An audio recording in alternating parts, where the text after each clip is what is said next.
ইরানের সর্বোচ্চ ধর্মীয় নেতা আয়াতুল্লাহ আলী খামেনেই নিহত হয়েছেন। নিহতের খবরটি নিশ্চিত করেছে ইরানের রাষ্ট্রীয় টেলিভিশন ইরানের বিপ্লবী গার্ড। ইরানের বিপ্লবী গার্ড বলছে, তার এই হত্যার প্রতিশোধ ইরান এমনভাবে নিবে যেই আক্রমণ সারা বিশ্ব গত 40 বছরে দেখে নাই। এই আক্রমণের টার্গেট হবে ইসরায়েল এবং আমেরিকার এই অঞ্চলে থাকা সব ধরনের ঘাঁটি এবং যুদ্ধ বিমান, যুদ্ধজাহাজ সবকিছু। ইরানে এই খবরের পর, ইরানের সর্বোচ্চ ধর্মীয় নেতার মৃত্যুর খবরের পর ইরান জুড়ে চলছে বিক্ষোভে জনগণ মিছিল দিচ্ছে এবং তারা স্লোগান দিচ্ছে, আমেরিকার মৃত্যু, ইসরায়েলের মৃত্যু। আমেরিকা কিভাবে ইরানের এই সর্বোচ্চ ধর্মীয় নেতাকে হত্যা করলো, এটা নিয়ে হয়তো আরো অনেক আলোচনা চলবে। তবে যে খবর এখনো পর্যন্ত পাওয়া যাচ্ছে তাতে বলা হচ্ছে যে গতকাল সকালবেলায় যখন শুরুতেই আমেরিকা এবং ইসরায়েল ইরানে আক্রমণ করে, ঠিক সেই সময়ে ইরানের সর্বোচ্চ ধর্মীয় নেতা আয়াতুল্লাহ আলী খামেনেইকে হত্যা করা হয়। তিনি যেখানে বসে অফিস করছিলেন সেই জায়গায় আক্রমণ চালায় আমেরিকা এবং ইসরায়েল। সেই আক্রমণেই গতকাল সকালেই তিনি নিহত হন। তার সাথে সাথে তার পরিবারের সদস্যরা এবং তার উপদেষ্টারাও নিহত হন। একই সাথে ইরানের সেনাপ্রধান, ইরানের বিপ্লবী গার্ডের প্রধান এবং আরো ঊর্ধ্বতন কর্মকর্তারাও নিহত হন। তবে ইরানের রাষ্ট্রপতি বা ইরানের অন্যান্য রাজনৈতিক নেতৃবৃন্দ কি অবস্থায় আছেন সে ব্যাপারে এখনো পর্যন্ত স্পষ্ট কিছু জানা যায়নি। ইরান বলছে তার এই হত্যার প্রতিশোধে জ্বলবে আমেরিকা এবং ইসরায়েল। এই খবর প্রকাশের পরপরই ইরানের পক্ষ থেকে বলা হয়েছে যে অল্প সময়ের মধ্যেই এটার পাল্টা আক্রমণ তারা শুরু করবে। তবে এখনো পর্যন্ত ইরানের পক্ষ থেকে কোনো পাল্টা আক্রমণ আসেনি। যে প্রশ্নটি এখন সবার আগে সামনে আসবে সেটা হচ্ছে, আমেরিকা এবং ইসরায়েল ইরানে যে রেজিম চেঞ্জের কথা বলেছে সেই রেজিম চেঞ্জ এখন হবে কিনা, অর্থাৎ আয়াতুল্লাহ আলী খামেনেইর এই মৃত্যুর পর ইরান আবার ঘুরে দাঁড়াতে পারবে কিনা, ইরানের যে রাষ্ট্র পরিচালনার সিস্টেম বা সিলসিলা সেটা কন্টিনিউ হবে কিনা, বা আমেরিকা ইসরায়েল তার কাজে সফল হবে কিনা। যদিও ইরানের এই ইসলামিক প্রজাতন্ত্র বা এই রাষ্ট্র পরিচালনার যে সিস্টেম সেটা যেভাবে দাঁড় করানো হয়েছে, যেভাবে সেটাকে তৈরি করা হয়েছে, সেখানে একজন নেতা বা পুরো একটা টিম মারা গেলেও সেটা পরিবর্তনীয় নয়। সেখানে নতুন করে তাদের স্থলাভিষিক্ত যারা হবে তারা এটাকে পরিচালনা করবে। তবে অবশ্যই নেতা থেকে নেতা, নেতৃত্ব থেকে নেতৃত্ব, মানুষ থেকে মানুষ সিদ্ধান্তের পরিবর্তন হয় এবং তার প্রজ্ঞা, তার বিচক্ষণতার পরিবর্তন হয়, সেই অনুযায়ী রাষ্ট্র পরিচালনা করে। সে কারণে ইরানে অবশ্যই কিছুটা পরিবর্তন আসবে, কিন্তু সেটা আমেরিকা ইসরায়েলের চাহিদা মতো হবে কিনা সেটা দেখার সময় এখনো আসে নাই। আমেরিকা এবং ইসরায়েল এই যে আক্রমণটি চালালো ইরানে, আজকে কিছুক্ষণ আগে নিউ ইয়র্ক টাইমসের যে খবর সেটা হচ্ছে যে এই আক্রমণের জন্য আমেরিকা এবং ইসরায়েলের রাষ্ট্রপ্রধানরা যেদিন সিদ্ধান্ত নিয়েছেন, বলা হয় যে আজকে থেকে প্রায় 10-15 দিন আগেই তারা সিদ্ধান্ত নিয়েছেন যে এই দিনটিতেই এইভাবে ইরানের উপরে আক্রমণ চালানো হবে এবং সেই আক্রমণে প্রধান টার্গেট থাকবে ইরানের ক্ষমতাধর যারা আছে, ইরানের ক্ষমতায় যারা আছে তাদেরকে সরিয়ে দেওয়া। এবং সেই ক্ষেত্রে ইসরায়েল এবং আমেরিকা সফল হয়েছে বলা যায়। এখানে ইসরায়েল এবং আমেরিকার সফল হয়েছে বললে আসলে এটাকে একটু ছোট করে দেখা হবে। এখানে ইসরায়েল আমেরিকার সাথে সফল হয়েছে সৌদি আরব, সংযুক্ত আরব আমিরাত। আমি কাতারের কথা স্পষ্টভাবে বলতে পারছি না, কিন্তু সৌদি আরব তাদের এই সিদ্ধান্ত নেওয়ার আগে, অর্থাৎ আমেরিকা ইসরায়েল যেদিন সিদ্ধান্ত নিয়েছে যে অমুক দিন ইরানে এইভাবে আক্রমণ করব, তার আগেই সৌদি আরব আমেরিকার সাথে এবং ইসরায়েলের সাথে আলোচনা করে তাদেরকে কনভিন্স করার চেষ্টা করেছে, তাদেরকে প্রেসার দেওয়ার চেষ্টা করেছে, তাদেরকে লবি করার চেষ্টা করেছে যে তোমরা যত দ্রুত সম্ভব ইরানে আক্রমণ করো। অথচ আমরা জানি এখনো পর্যন্ত যে এইবার ইরানে আক্রমণের আগে সবচেয়ে বেশি নীরব ছিল সৌদি আরব। অনেক খবর আমরা শুনেছি, দেখেছি যে সৌদি আরব এবং ইরান একত্রে কাজ করবে, চীনের মধ্যস্থতায় দুই দেশ তাদের গত 40 বছরের যে বিভেদ ছিল সেটাকে একেবারে বাদ দিয়েছে, ছেড়ে দিয়েছে, তারা এখন বন্ধুত্ব ভ্রাতৃত্ব বন্ধনে আবদ্ধ হয়েছে। আমি তখন বলেছিলাম যে সৌদি আরব এবং ইরানের মধ্যে যে সংঘাত, যে দ্বন্দ্ব, যে বিভেদ, সেটা চীনের মধ্যস্থতায় বা এরকম জাস্ট হচ্ছে একটা ঘোষণার মাধ্যমে শেষ হওয়ার নয়। এখন এই খবরগুলোতে যেটা স্পষ্ট হচ্ছে সেটা হলো যে ইরানে এই আক্রমণের ক্ষেত্রে মধ্যপ্রাচ্যে থাকা সবগুলো দেশ ইসরায়েল এবং আমেরিকাকে শুধু সমর্থনই করে নাই, বরং ইসরায়েল আমেরিকাকে এই আক্রমণে উদ্বুদ্ধ করেছে এবং সরাসরি এই আক্রমণে যুক্ত হয়েছে। সেই সার্বিক আক্রমণে ইরানের আজকে নিহত হয়েছে ইরানের সর্বোচ্চ ধর্মীয় নেতা আলী খামেনেই।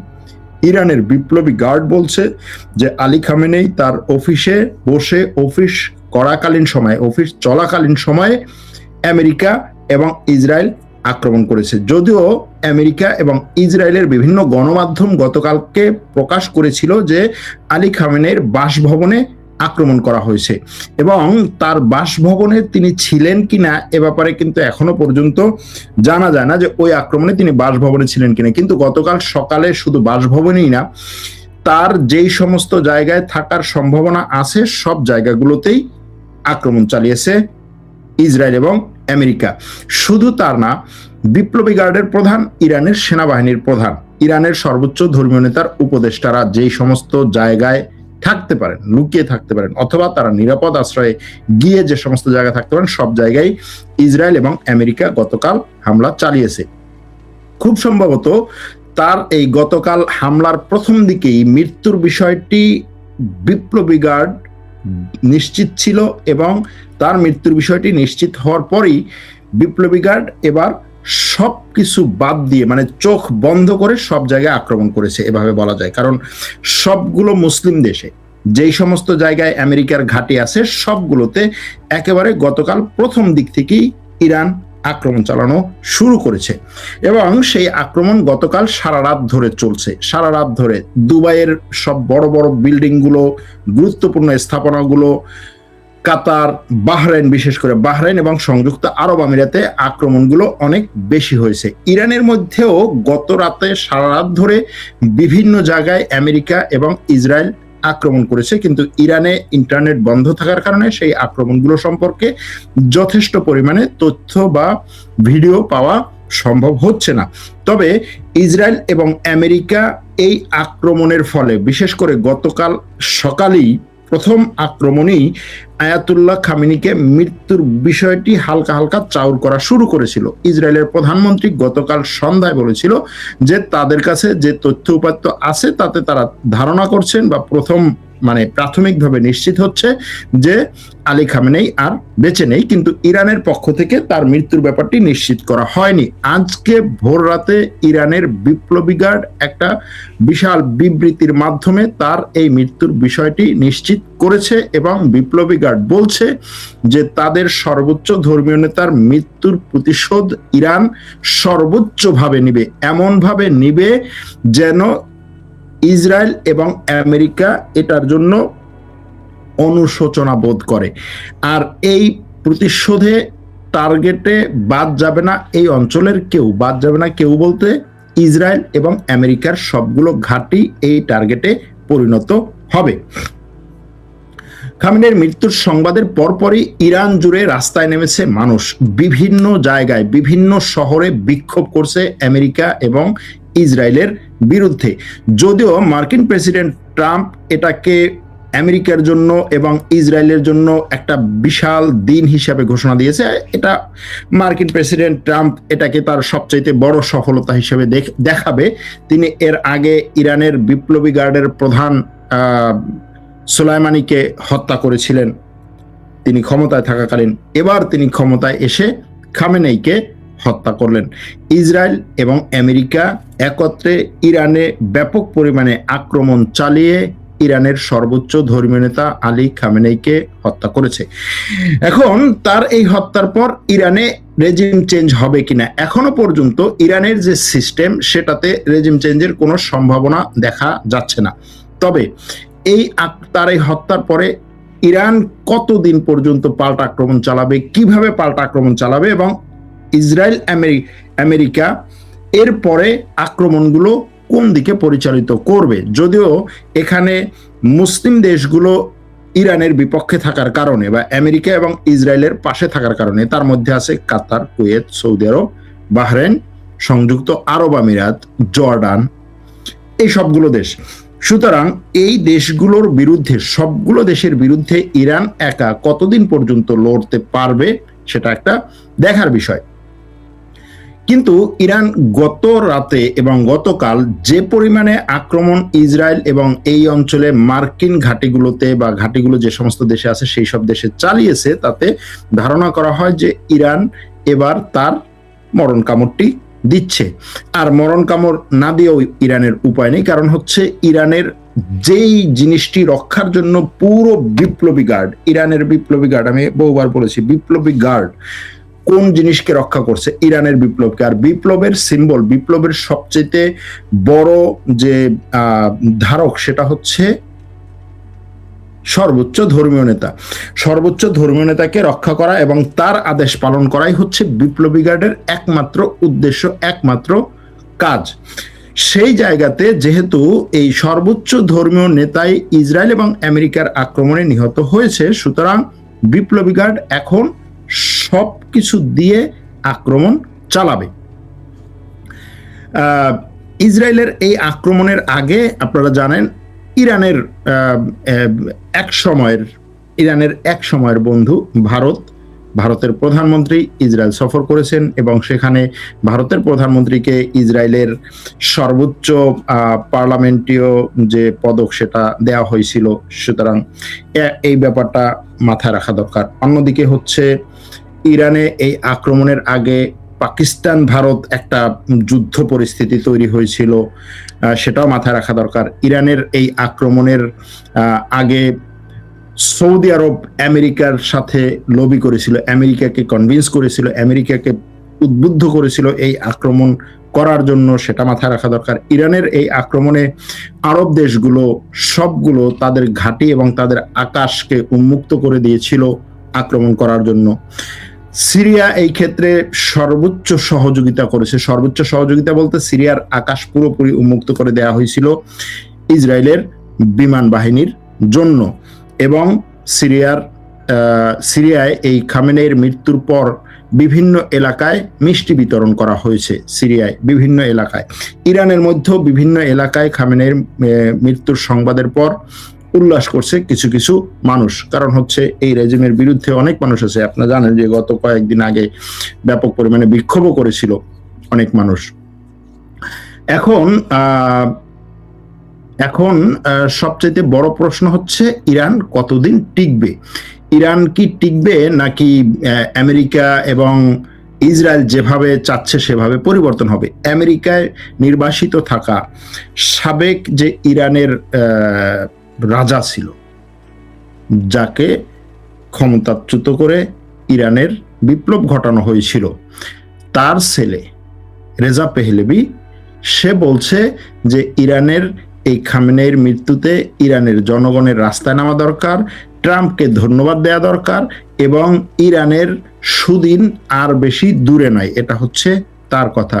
ট্রাম্পেরও কথা প্রায় একই রকম। ইরানের জনগণের জন্য সে শান্তির বার্তা নিয়ে আসছে, ইরানের জন্য সুদিন আর বেশি দূরে নয়।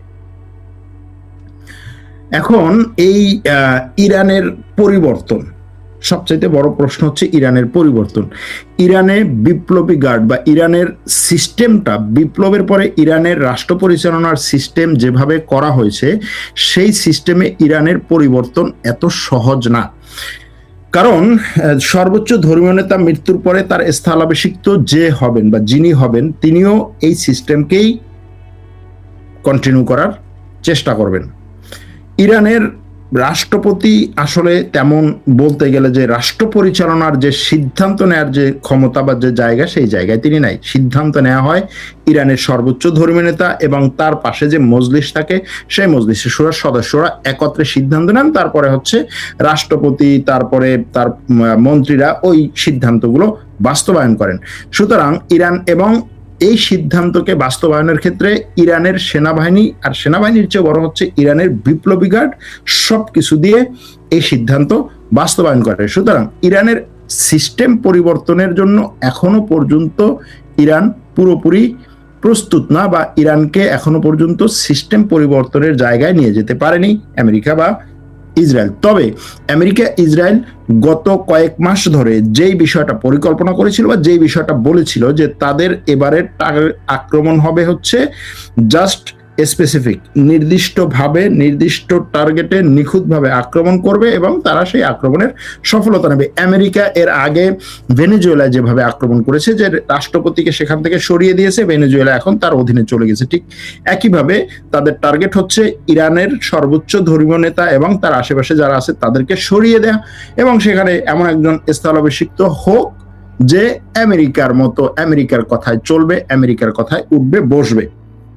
কিন্তু যেহেতু ইরানের রাষ্ট্র পরিচালনার সিস্টেম বিশ্বের অন্য সব দেশের রাষ্ট্র পরিচালনার সিস্টেম থেকে ভিন্ন, সেহেতু এখানে সর্বোচ্চ ধর্মীয় নেতা পরিবর্তিত হয়ে সেখানে একজন নতুন কেউ আসলেই পরিবর্তন হচ্ছে না। এটার জন্য দরকার ইরানের বর্তমান যে রাষ্ট্র পরিচালনার সিস্টেম, অর্থাৎ ইরানের যে এই ইসলামিক রিপাবলিক পরিচালনার যে সিস্টেম, সর্বোচ্চ ধর্মীয় নেতা থাকবে, তারপরে মসজিদ থাকবে, তারপরে হচ্ছে সরকার, সেই সিস্টেমটা পরিবর্তন করে যদি এরকম হয় যে সরকার হবে হচ্ছে সব সিদ্ধান্তের মূলধারা এবং অন্য সব রিপাবলিকগুলো বা অন্য সব গণতন্ত্র যেভাবে পরিচালিত হয় সেইভাবেই পরিচালিত হবে, তাহলে সেটা ইসরায়েল আমেরিকার ইচ্ছামতো অবস্থায় যাবে। কিন্তু ইসরায়েল এবং আমেরিকায় যেহেতু শুধু এটা চাচ্ছে না, আরব দেশগুলো চাচ্ছে, সেহেতু আরব দেশগুলো এবং ইসরায়েল আমেরিকা আরো কিছুদিন চেষ্টা করবে ইরানের উপরে চাপ সৃষ্টি করে, ইরানের উপরে আক্রমণ আরো প্রসারিত করে ইরানকে পরিবর্তন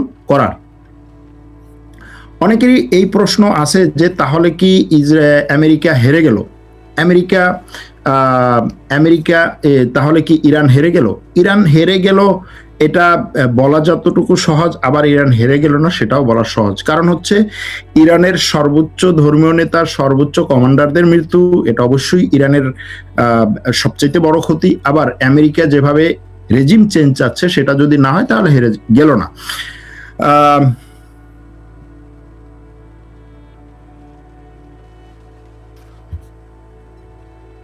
ইরানের এই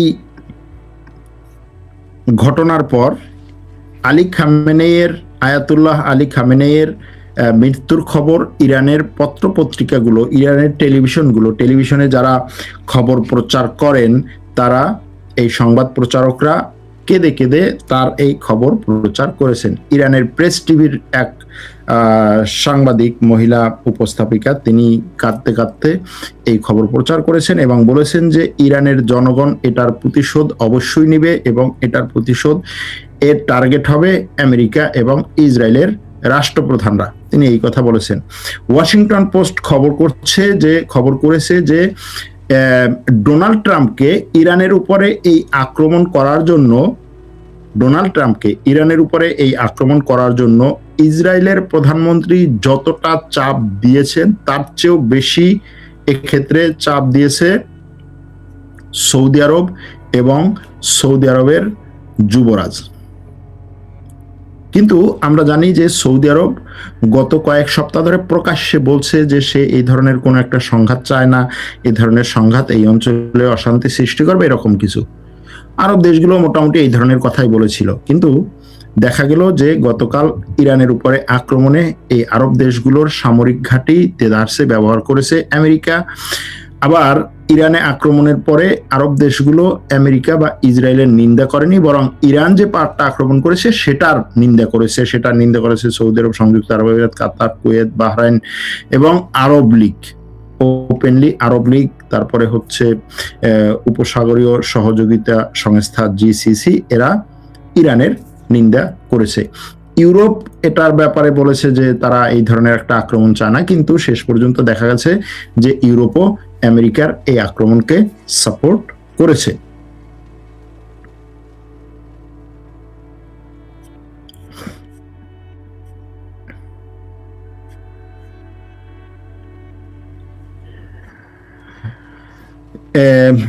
আলী খামেনেইয়ের মৃত্যুর পর ইরানে যেই সমস্ত মাজার আছে, যেমন ধরুন হজরত আলী রাদিয়াল্লাহুর মাজার এবং আরো যে তাদের ইমামদের মাজারগুলো আছে, সেই মাজারগুলোর মিনারগুলো লাল রঙে রঙিন করা হয়েছে। এবং লাল রঙের উদ্দেশ্য হচ্ছে বা লাল রঙের অর্থ হচ্ছে যে প্রতিশোধ। একটা হচ্ছে শোক আর একটা হচ্ছে প্রতিশোধ নেয়া। ইরান প্রতিশোধ নিবে, এই ঘটনায় তারা বলছে।